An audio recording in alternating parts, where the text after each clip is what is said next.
of any organization that they would do on a daily basis. But the second thing that the organization would be aggressively looking at the competition, the change in the market, the acceptance in the market, something which they would have to improvise on to maintain, to upskill the business as usual. So it can be in terms of technology, it can be in terms of regulation, maybe a government regulation saying that this particular thing needs to be changed as per regulation. Or there can be some social aspect for which they may need to transform the way they do business. So something which we can term as business transformation. In essence, the organization would try to maintain these two parallel imperatives during their life. They would try to have a balance between business as usual and business transformation. So business transformation is what we achieve by implementing projects. And business as usual, a project may result in a new process which might become a part of business as usual. So why do we actually need to manage projects? Because of these characteristics that are change, time, cross-functional, unique, and uncertain, let's see if we can really come to a conclusion that the critical aspect of project being management itself. So as a project involves change, there should be an accountability for that change. There should be one person who should be accountable for change. The person who has envisioned some benefits, he needs to have someone take the accountability for that business change and help deliver the benefits to the end user. If something goes wrong, they should be accountable for it. If something goes right, they should be accountable for it. So there should be a definite accountability within that change. There should be authority. Now a change cannot be implemented overnight. A business change cannot be implemented overnight. The person who has accountability, or the team within the team which is going to manage the change, complete change, at each level of this particular change, maybe at the level of direction, people who are giving directions to the change, people who are managing the change, and people who are delivering the change. There needs to be appropriate authority at each level. The person who is going to supply the resources to the change, the person who is going to do the change, and the person who is going to use the change. The person who is going to use the change should have authority to commit on what is being expected. The person who is going to supply the resources to the change should have authority to confirm that the resources would be supplied. The person who is delivering the change should have authority to delegate things. So there needs to be appropriate authority at each level within the change, managing this particular change, business change.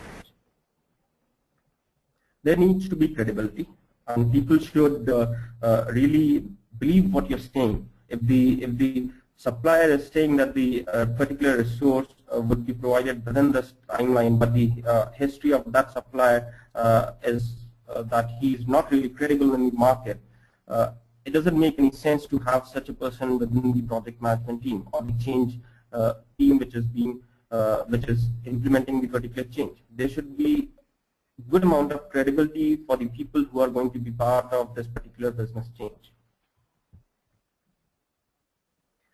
Now, you may plan a change. You may you envision to do something. You will plan against it that this is how we are going to do this. If I have to go from point A to point B, I'll be using a car, I'll be using a bus, I'll be walking to point B. You start planning. Now, when you plan something, there are times when things will go as you have planned. But what if they are not going as per your plans? You will be exerting some kind of control to bring it under your planned schedule or planned the way you have planned. You will be exerting some kind of control. Control is very critical in a project because it will help you plan for future. It will help you plan your risks. It will help you plan multiple stages on the product delivery. control is critical aspect within the project. The change needs to be controlled. The flow of change needs to be controlled. The acceptance of change needs to be controlled. The benefit that is going to be provided by this particular change needs to be controlled. Now, one question within any project is what is going on? Did we start on time? Are we going to end on time? Who's doing what? So communication is very critical aspect in a project. People inside the project management team, part of project management team, need to be well informed. The stakeholders, maybe they have direct influence on the project or the change, or people who do not have direct influence on the project, they also need to know what is going on inside the project. We usually hear that communication is the biggest aspect, which is the biggest reason for failure of any project. Let me give you an example here. Now, let's say you have a team which is subcontractor for providing infrastructure management to one of the end clients, and there's a direct vendor for the end client, something like, let's take an example of AT&T. Now, AT&T is the key accountable company for providing these services to the end client. AT&T might subcontract a third-party vendor to actually execute this. Now, you are spanning this particular process into three organizations: the end customer, our example AT&T, and the third entity being the subcontractor. Now, there needs to be proper communication channel, and there needs to be proper update going on across each level and up each level to let them know what is happening and how things are happening. Now, if there's a change which has been executed by the subcontractor contractor and AT&T is not at all aware of it, maybe a future change, maybe a future aspect of the change which is going to be dependent on this change is going to create loopholes, and maybe which may result in a failure at a project level within AT&T. So there needs to be proper communication on what is going on. Another example that I can take up here is Airbus A380. I'm pretty sure all of you must be aware of what is Airbus A380. Now, from a general perspective, it might seem that Airbus A380 was a huge success, but in project terminology, Airbus A380 was a huge failure. Now, the project itself, the Airbus A380 project itself, it was being thought of to close the project. So it was at that level, the failure was at that level, and the basic reason for failure of this particular project was communication. Now, Airbus A380 assembly was to be done at a central location, but the parts were being produced at different locations in different continents altogether.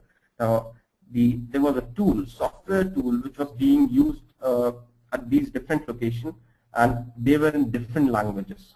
Now, how this made the difference was in the measurements.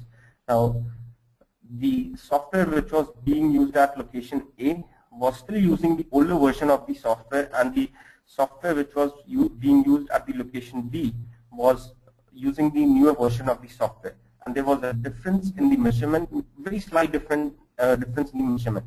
Now, when the parts were finally brought together in central location for assembling, they were not fitting together because the measurements were not in sync.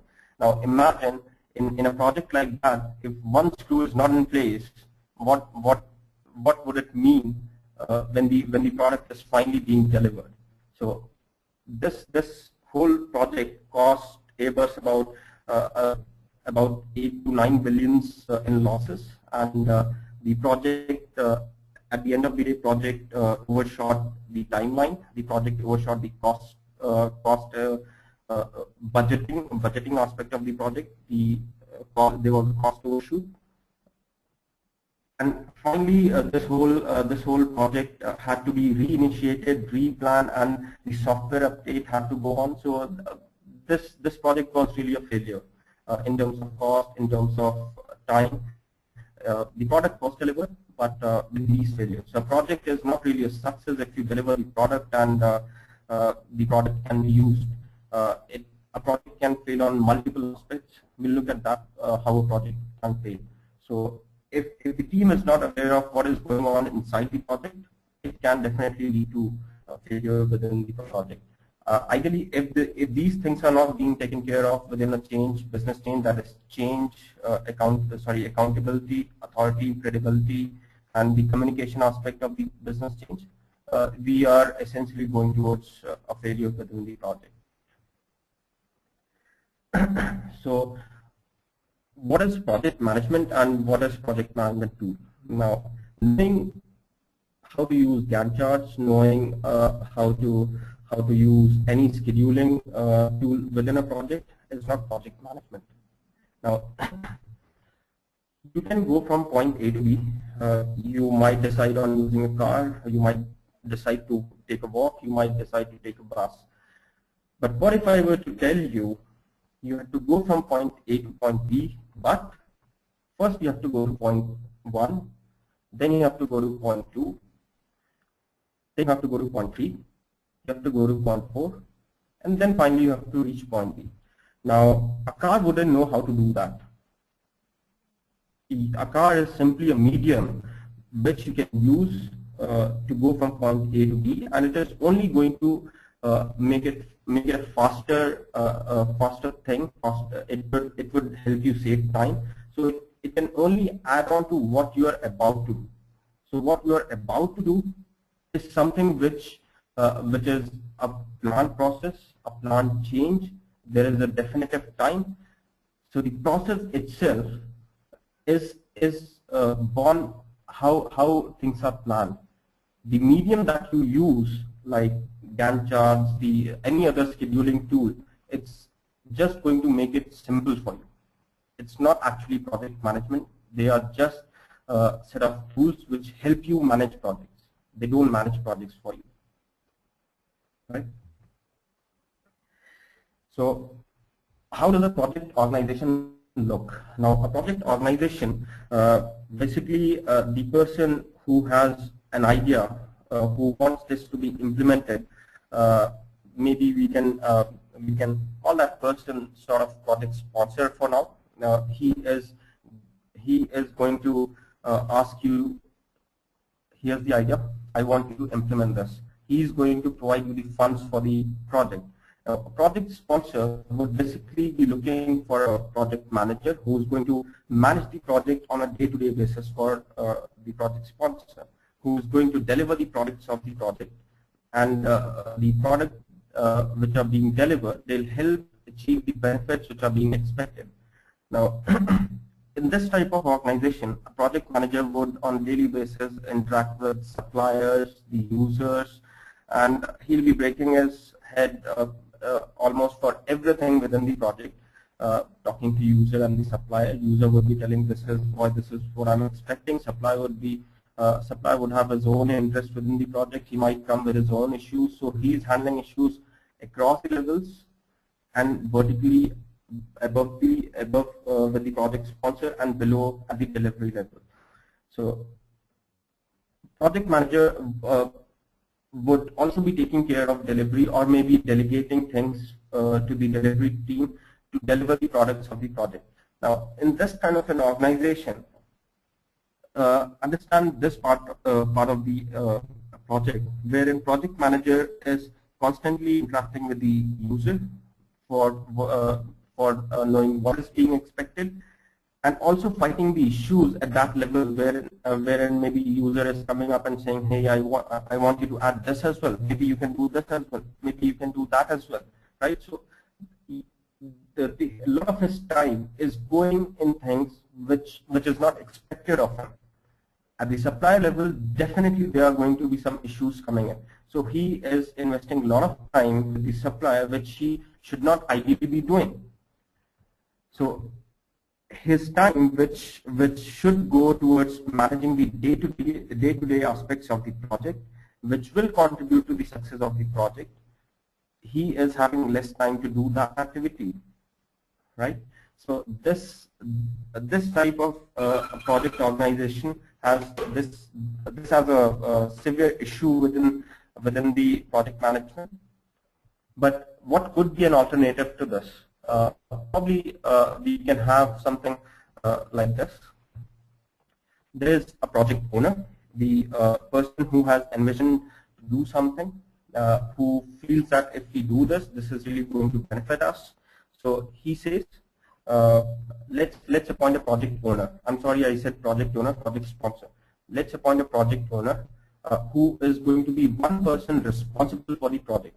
If the project fails, he is the person who should be shot. If the project is success, he should be appreciated.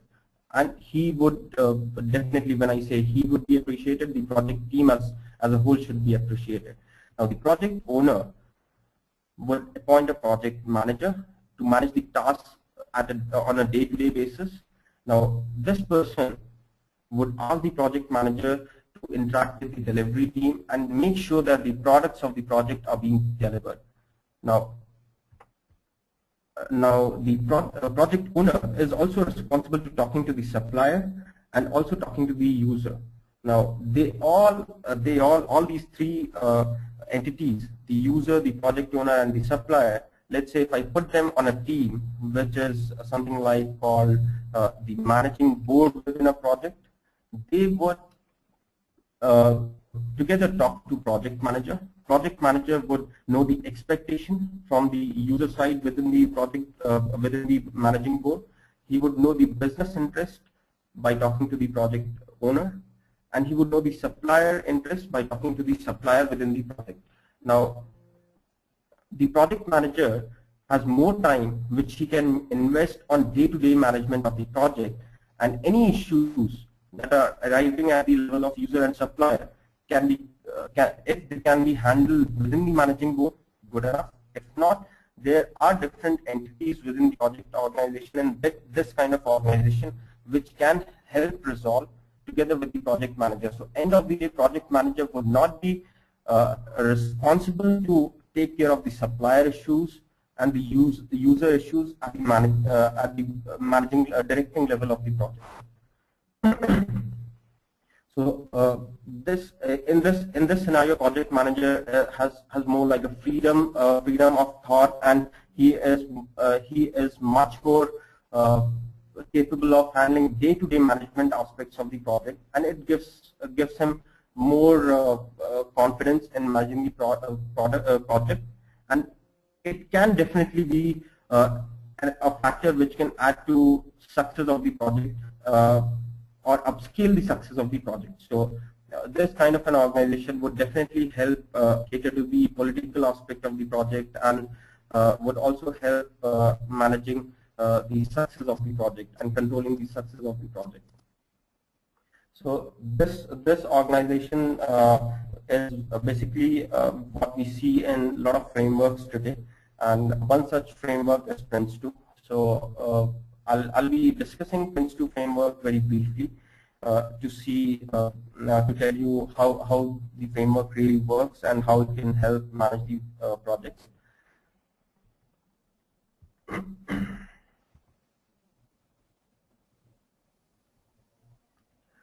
So this is how Prince2 is. This is basically a mind map or a process model. Now, if you see on the top left corner, I'm sorry, I don't have a pointer, so you'll have to bear with me. There is some idea. Now, the organization, the top box, the pink color box, corporate or program management, they have some idea. Now, this basically becomes a project mandate, that this is the reason why we want to do this. So, if we do this, it will help us achieve this benefit, or would help us refine our process, something like that. So this project mandate is basically provided to a person, the project owner, as we had a look a few minutes back. The project owner or executive, so to speak, he gets the project mandate from the corporate organization, the organization. Now he knows that what is that these people they are trying to achieve, and what is that they are expecting me to do. So he would appoint a project manager to do this on a day-to-day basis. Now, a project manager there's a pre-project process in which project manager will do a lot of things, like he'll see if he can learn some lessons from previous projects. Now, it is always good to learn lessons. It can help you avoid mistakes in future, or maybe mistakes that you might otherwise do just now, maybe doing something what you're doing right now. So project manager would try and see if he can capture previous lessons. He'll see what kind of project management team does he require. Does he require team manager to take care of the delivery, or he can play the role of the team manager? He would decide whether do we need a change authority, we need a project support, we need some kind of assurance, so something like that. So he'll see what kind of project management team is required to manage this change, and he'll give a design to the executive. Executive will see and approve the particular design, and the project management team would be appointed. Now, after the appointment of the project management team, the project mandate is refined a bit, and we try to make an outline business case. Now, outline business case is that this is what we are trying to achieve, and this is the benefits. These are the benefits that we'll get if we do this. So, an outline business case is prepared, and then an approach is selected. I want to go from point A to point B. I'll be using a car. I'll be walking to point B. I'll be using a bus. So an approach is selected, how the project will be approached. And then there is something called a file into which all these things are assembled. So for now, you can just know the name of that file. It is called project brief. So people they get all the information into a file. The project manager assembles all these information into a file and gives it to the higher level for approval. Okay, now we have something concrete that we can achieve by this project. Is it a good idea to go ahead? Do you give me the approval? So he'll assemble a project brief and give it to the project board.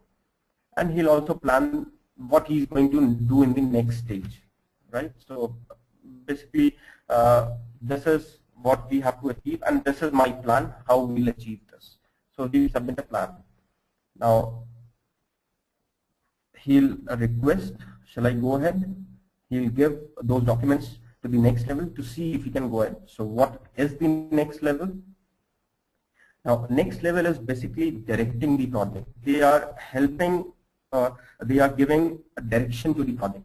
Now, this is where your project owner or executive, so to speak, who along with the supplier and the user will be sitting at this level, giving a direction to the project. So that is how project manager is independent of interacting with suppliers and the users directly.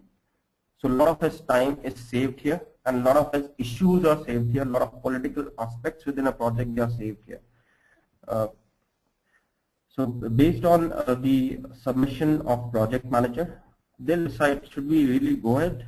Whatever he's saying can really be achieved. The benefits can really be achieved, and it is good enough reason to go ahead. So either they will go ahead or they'll ask not to go ahead. So if they give the authority to go ahead to actually implement the change, project manager will now start planning the project. In a sense, he'll start planning the strategy for risk, how the project will handle risk, what is the appetite for risk. He'll start planning the quality, how we are going to take care of quality. Now, customer is expecting this. How do we make sure that we don't give him something which he's not expecting at all, or something which he's expecting but with attributes which we are not able to give. So he has to plan quality. He will also have to plan how issues and changes are going to be handled within a project, how products are going to be managed within the project. So he's basically going to strategize the configuration management, and most important of them all, he is going to plan the communication, how the communication will be managed. Then he is going to open lots of registers like risk register. You can look at them like a log. He would open risk log, issue log, quality log alongside these strategies, which will help him manage issues, risks, and quality on a day-to-day basis. He'll set up project controls. Now, what are controls?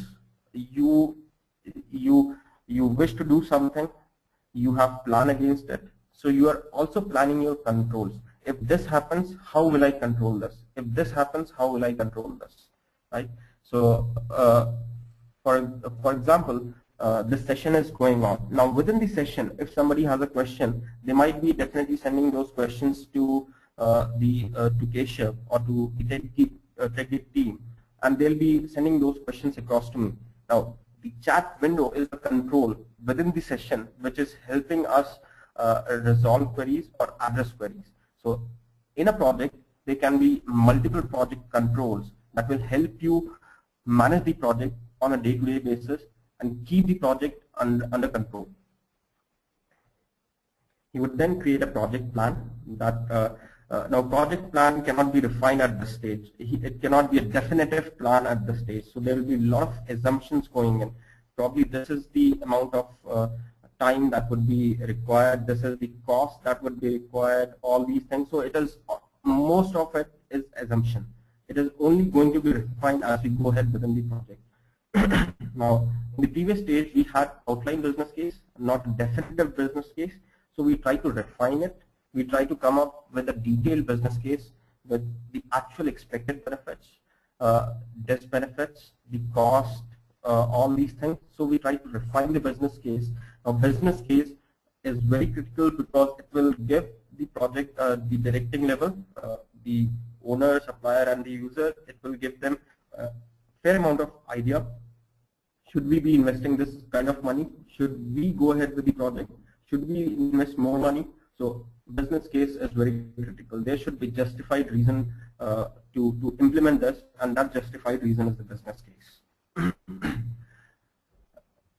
In the previous stage, we assembled a file called project brief. So it's a good idea to assemble more and more files. So let's try to assemble another file. This time we'll call it project initiation documentation. Now, in short form, you can call it PID.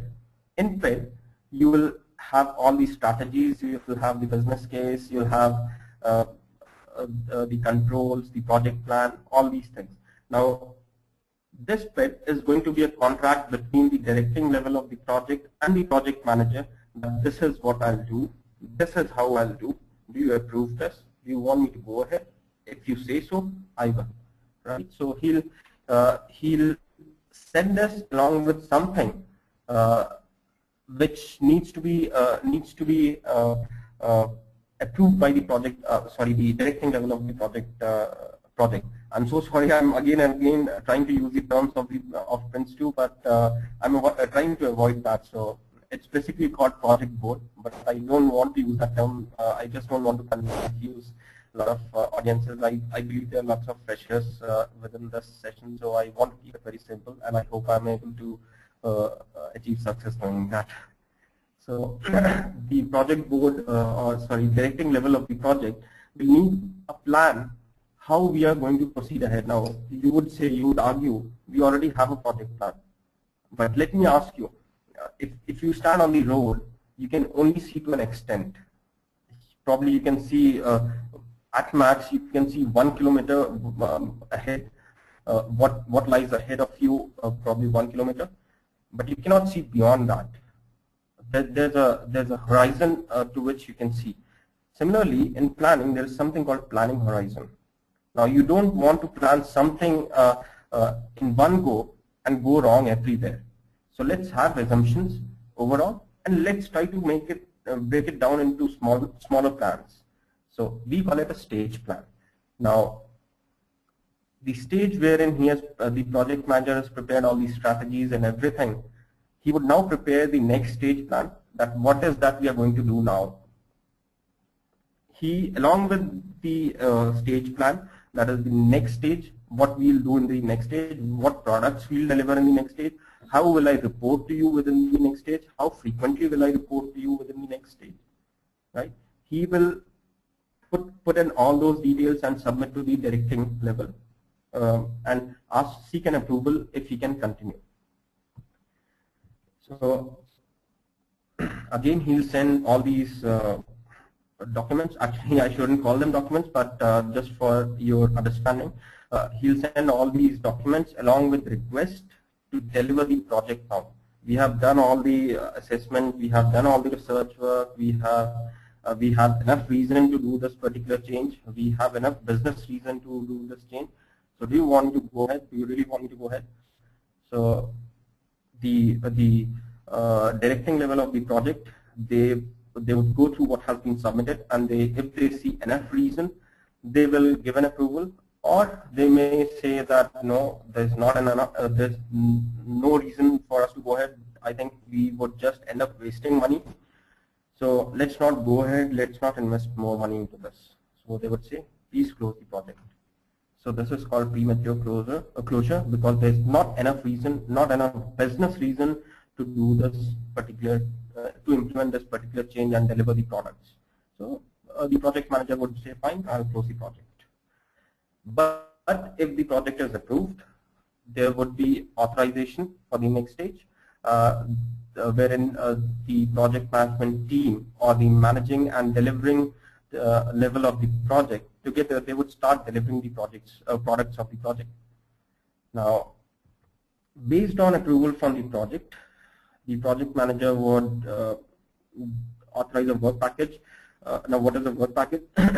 Work package can be visualized as something like, let's say you want to build a phone or make a phone. So within a phone, there would be a memory chip, there would be a keypad, there would be lots of things, right? So you cannot start making a phone in one go altogether. So probably you would say, okay, first I'll make a keypad, first I'll make a memory chip, first, and then I'll make a SIM card slot, and I'll decide on ringtones. So you are breaking down the product into multiple products. Now, you can decide which product is being going to be delivered in which stage, how it is going to be approached, and how the overall product is going to be approached. Now, that one product within a stage, let's say the keypad within the stage, can again be broken down into multiple work packages, or it can be delivered as one single work package. So a work package can be a product within a stage, or it can be part of or component of a product within a stage. So that's a work package. Work package basically goes from managing level to the delivery level, where the delivery level is going to work on the work package and deliver it to the managing level, which is the project manager. So he'll authorize the work package, and while the work package is being worked upon, he'll continuously review them. Once completed, he'll receive them, and during this stage, he'll review how the stage is doing. Are we doing good enough? Do I see any issues that needs to be taken care of? Okay, it's time for me to report to the directing level of the project. I need to update them with what has been going on, how things have been going on. I need to update them. He'll be capturing some new issues coming in and trying to resolve those issues. He'll escalate if required. Now, when he's escalating something or he is reporting something, he might also get some advice from the directing level of the project. So he'll try to take some corrective action within his authority. Now, if he has authority to take corrective action, he would he would do so. But if he's not within his authority level, he would have to do something about it. And basically, what he's going to do is he's going to raise an exception. Now, exception is, I want you to do this, but I want you to do this within this authority. If you breach your authority, that's not good. I'm going to shoot you. So, the moment project manager or any member within the project management team, if they foresee that there's a situation wherein they can exceed their authority level, they need to raise an exception to the higher up. So that is what project manager would do here. It's a principle of Prince2, managed by exception.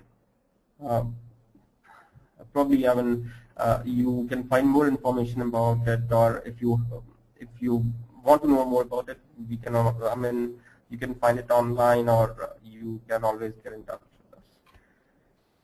And based on the work package authority that is to be delivered, the managing product delivery or the delivery level of the project management team, which is team manager, he'll accept the work package, he'll execute them, and he'll deliver. Now, if he sees some new issues and risks coming in, he'll report them to the project manager, and project manager will do his own evaluation and see what best can be done. Now, within this particular stage, wherein the project manager is managing the stage, it will come to an end. Now, he's also doing something which has to have at least some definitive start time and some definitive end time. So it will come to an end. So what do you do when you approach the end of a stage? You, I'm sorry, this is going for an advice and all those things. We have already discussed this. So if you are coming towards the end of a stage, you would basically be approaching the stage boundary. So when you are approaching a stage boundary, you need to plan for the next stage. There cannot be dead air within the project. Because we are approaching end of a project, we need to plan how we are going to implement the next stage, what products we are going to deliver in the next stage, and how things will be managed in the next stage. And if any recommendations that need to go in the plan for the next stage, we'll do so in this particular stage, that is managing a stage boundary. And then we update the project plan. Because why do we update the project plan? Because there were lots of assumptions. The plan that we had prepared initially, they have a lot of assumptions in them. They are not on actuals. So now we have completed some stage of a project. We are in a position to see if there is a possibility to change our assumptions into actuals. We have incurred this cost, so it's a good idea we update the project plan on actuals. Update the business case, definitely, if you have achieved some benefit which you are expecting within the stage. Any new benefits, any risks to the project, all these things. So a business case would be updated. We report the stage in that the stage is ending now. We are in a position to start the next stage. So all these things, they'll go in the managing a stage boundary, that is managing how you are going to end this particular stage and approach the next stage. And you send the appropriate documents to the project board, based on which they'll either approve the next stage, or they'll ask you to close the project, because the business case is no more justified. If this is the final stage within a project, if this is a final stage in the project, you don't need to plan the next stage. There's no stage after this. This is the final stage. So you don't go to stage boundary, but you see something called project end approaching. So when you see that the project end is approaching, you need to do things. You cannot just close the project. I mean, you cannot just close the registers, and you cannot just close everything and say the project is over. No, we need to do a few things here. We need to do a plan closure. If this is a normal closure, we need to do a plan closure. If this is requested by the directing level of the project, that the project needs to be closed because we don't have enough reason, that is a premature closure. So you prepare the premature closure. Now you will hand over some products, whether it is if it is plan closure, definitely. If it is a premature closure, now let's say you are working on something, but now you have been asked to close the project. There might be a situation where you started working on the keypad of the phone, but you have not completed it. But you feel that in future, if the organization or if